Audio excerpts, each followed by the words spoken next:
Bonjour à tous, très heureux de vous retrouver pour une nouvelle édition à Charles King Radio, une édition un peu spéciale puisque mardi 7 janvier a lieu l'élection du Ballon d'Or africain 2020 et on va débattre des candidats, des vainqueurs potentiels. Pour ce débat, 3 chroniqueurs autour de la table. Tout d'abord Manu, comment ça va Manu ? Bonjour David, bonjour à tous. Ça va très bien, impatient de voir le verdict qui est beaucoup plus serré qu'on ne le pense. Oui, on va en débattre. Robin, bonjour Robin, comment ça va ? Ça va très bien, bonjour à tous. Également impatient de voir ce duel Liverpool-Citizen. Ah oui, tu te mouilles déjà. Et Antonio, bonjour Antonio. Bonjour, je dirais plutôt le duel Algérie-Sénégal peut-être. Oui, parce que la dernière finale de la CAN aura son importance dans le verdict. Alors, premier candidat, messieurs, on va en présenter 3, c'est le Sénégalais Sadio Mané. Manu, quels sont les points forts du Sénégalais pour remporter le trophée ? Déjà, il y avait un débat pour le Ballon d'Or mondial. Certains crient au scandale parce que Mané ne l'avait pas eu. Pourquoi ? Simplement parce qu'il a fait une saison exceptionnelle avec Liverpool. On peut dire que c'était le meilleur attaquant de Liverpool. Et puis, il a atteint la finale de la CAN avec le Sénégal, qu'il perd contre l'Algérie. Donc, il a fait une saison très complète, très présent. Et puis, il a un jeu très spectaculaire. Donc, c'est quelqu'un qu'on aime bien. Il a une mentalité exemplaire, c'est quelqu'un de bien. Donc je pense que Mané, c'est quand même, on peut dire, l'homme fort du football africain en 2019. Messieurs, est-ce que sa saison avec Liverpool est à son avantage par rapport à Mahrez avec City ? On sait bien que la Ligue des Champions a plus de vitrines, j'ai envie de dire, que la Première Ligue. L'an passé, Mahrez et Sané respectivement terminent donc premier et deuxième de Première Ligue, mais la différence, Romain, c'est la Ligue des Champions. Et là, Mané, c'est beaucoup plus se montrer que Mahrez, il a déjà beaucoup plus joué, j'ai envie de dire. Voilà, Mané gagne cette Ligue des Champions. Il est un acteur prépondérant de cette Ligue des Champions, aussi bien par ses buts que par son dévouement pour le collectif. Donc il a été remarquable. Et puis il n'a pas été scandaleux en championnat, hein. Il termine à 1 point de City et n'oublions pas cette année où ils sont en championnat. Donc je pense que sa saison est excellente du côté de Liverpool. Également avec le Sénégal, hein, où il atteint la finale de la... Et il met 3 buts pour le Sénégal à la CAN. Pour la Coupe d'Afrique des Nations, où il est battu par l'Algérie. Donc voilà, c'est une grosse saison pour Mané. Et puis comme Manu l'a dit, c'est un joueur exemplaire. Donc c'est le favori, je pense. Mais si on doit voter pour le joueur le plus régulier sur toute la saison, logiquement, ça doit être Mané. Maintenant, il faut voir l'importance qu'aura la CAN dans le choix des votants. Oui.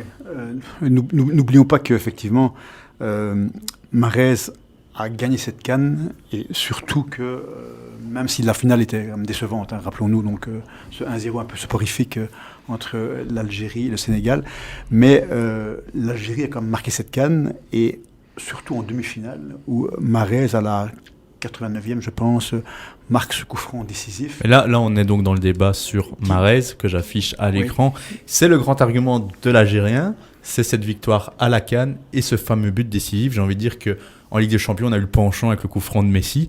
Et lui, il met un coup franc sensationnel, là, qui qualifie l'Algérie pour la finale. Ça a la même importance à deux compétitions différentes, mais le poids du but est quand même très important dans la compétition. En plus, à la 89e, je dirais donc c'est encore plus marquant qu'un but, je dirais donc en cours de match.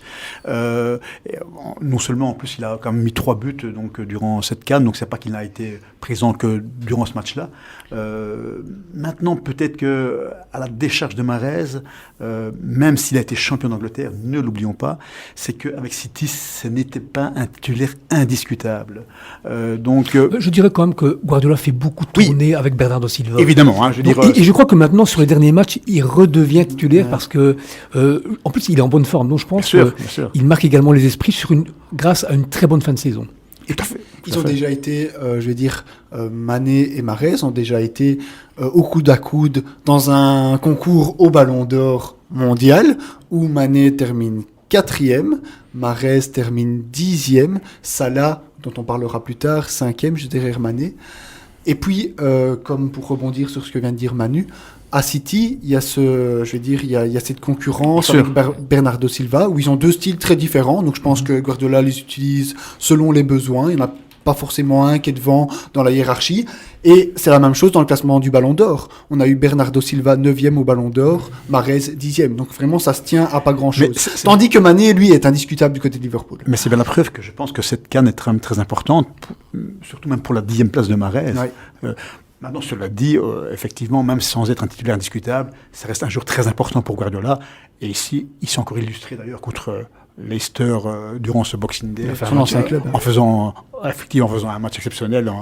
D'ailleurs, Chilwell a encore la tête qui tourne à ce moment-ci, donc, durant ce match.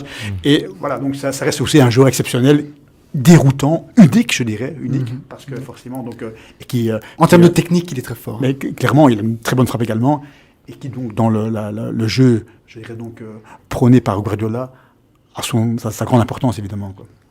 Alors, il faut voir, toute la question, c'est l'importance dans le choix des votants de la CAN. Parce que c'est vrai qu'au niveau mondial, forcément, c'est normal que Mané soit devant Mahrez, parce que Mané a accompli plus au niveau européen que l'Algérien. Maintenant, au niveau de l'Afrique, est-ce que la CAN n'est pas plus importante pour certains que ce que le joueur accomplit en Europe? C'est ça le grand débat, en fait. Surtout qu'on retient toujours que les vainqueurs, finalement. On sait bien que le Sénégal est en finale, mais d'ici... Oui, et puis ça a été oublié, ça. Les votants pourraient se dire, oui, mais ils se sont affrontés en finale, et c'est Mahrez qui est sorti vainqueur, collectivement, donc je vais voter pour Mahrez. Donc c'est un élément qui peut avoir son poids pour le verdict final. D'autant plus qu'il a été décisif, je dirais peut-être pas en finale, évidemment, quoi. Donc, mais comme on l'a dit, en demi-finale, quoi. Donc ça a été quand même, je dirais donc... ça a été un pion important de cette victoire de l'Algérie. Et un but tellement décisif dans la victoire finale, dans ce cas-ci, c'est que effectivement... Je crois que Mané a pour lui le fait d'avoir une saison complète. Il a vraiment fait une très très bonne saison du début à la fin. Mahrez est plus l'homme d'instant, d'un moment, d'accord ? Et c'est vrai que souvent, ce sont ces moments-là qui marquent les esprits. Le troisième candidat, troisième vainqueur potentiel, j'ai envie de dire, c'est Mohamed Salah, l'Égyptien. Manu, logiquement, il devrait quand même être derrière Mané et Mahrez. Logiquement, non, parce qu'au Ballon d'Or, il termine 5e devant Mahrez. Donc, si on reprend le classement... Je parle de la CAN. De la CAN, effectivement. Maintenant, c'est que maintenant... Il a été éliminé très tôt par l'Afrique du Sud, à domicile. Effectivement. Donc ça, je pense que... Je les ai affichés avec leur maillot d'équipe nationale. C'est évident que ça va peser très très lourd, même si il était déjà un peu moins en vue que Mané avec Liverpool. Et au niveau de la CAN, être éliminé en 8e de finale à domicile, c'est vraiment une contre-performance. Et je crois que Salah va le payer lors de ce classement. Vous voyez une autre place pour Salah à part troisième, enfin à domicile. Hein. La cérémonie est au Caire. Est-ce que ça va influencer les votes qui ont déjà été faits normalement? Donc, franchement, non, je ne pense pas. Il a comme une dimension planétaire, Salah, maintenant. Oui, mais ça dépend. Incontournable. Imaginons ce que Manu disait, si la CAN est secondaire par rapport à la Ligue des Champions, ben, ils vont se dire peut-être on va récompenser les deux ailiers de Liverpool. Et donc Mané premier, Salah deuxième, Mahrez troisième. Mais quoi qu'il en soit, je crois que Salah ne peut pas arriver devant Mané. C'est non, sûr. Ça serait un scandale. Parce que ce serait vraiment un scandale. Ils sont coéquipiers à Liverpool. Et puis, en équipe nationale, Mané arrive en finale de la CAN, tandis que Salah est éliminé en 8e, c'est ça. Donc, je vais dire, à ce niveau-là, il n'y a pas photo. Donc, après, il y a peut-être un petit match entre Mahrez et Salah.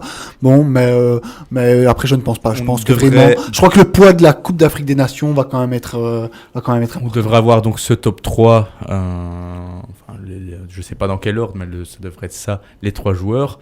Est-ce que vous voulez mentionner peut-être d'autres joueurs qui pourraient approcher ce top 3 et qui ont brillé sur les scènes européennes et africaines? Oui, moi je dirais, si je peux me permettre, que pas pour la première et deuxième place, mais si jamais donc Salah, suite à cette décevante CAN, n'obtient pas trop de points, pourquoi pas Ziyech, même s'il n'a aucun titre évidemment, mais Ziyech c'est un joueur qui s'est quand même fort remarqué en Champions League, non seulement la saison passée, mais cette année-ci, malgré l'élimination de l'Ajax, il s'est encore illustré très fort durant le premier tour. Mais comme Salah, il a fait une faible canne. Voilà, élimination face au Bénin avec des occasions ratées par Ziyech, attention. Là, il a été décisif dans le mauvais sens. En plus, il rate un penalty. Il a été décevant. Un penalty décisif. On l'attendait vraiment beaucoup lors de cette canne et il n'a pas répondu aux attentes. Exactement. Un peu comme Salah. Donc, moi, je pense que comme Salah a ce qu'il a réalisé avec Liverpool, c'est quand même plus que Ziyech a fait avec l'Ajax. Tout à fait. Moi, je pense que celle-là va l'emporter par Très rapport bien, messieurs, on s'arrête ici pour ce débat. Dites-nous en commentaire qui mérite ce ballon d'or africain. On se On retrouve peut quand même très voter, vite. non On fait le tour de Ouais, table. ouais. Allez, qui va remporter le ballon d'or africain? Manu, Mané. Robin Mané. et Antonio. Mahrez. Et moi, je vais dire Mané, donc 3 contre 1. Donc, c'est Sadio Mané qui devrait l'emporter. Très bien. Donc, comme j'ai dit, n'hésitez pas à nous dire en commentaire qui va remporter le ballon d'or. On se retrouve très vite pour une nouvelle édition. D'ici là, portez-vous bien. À bientôt.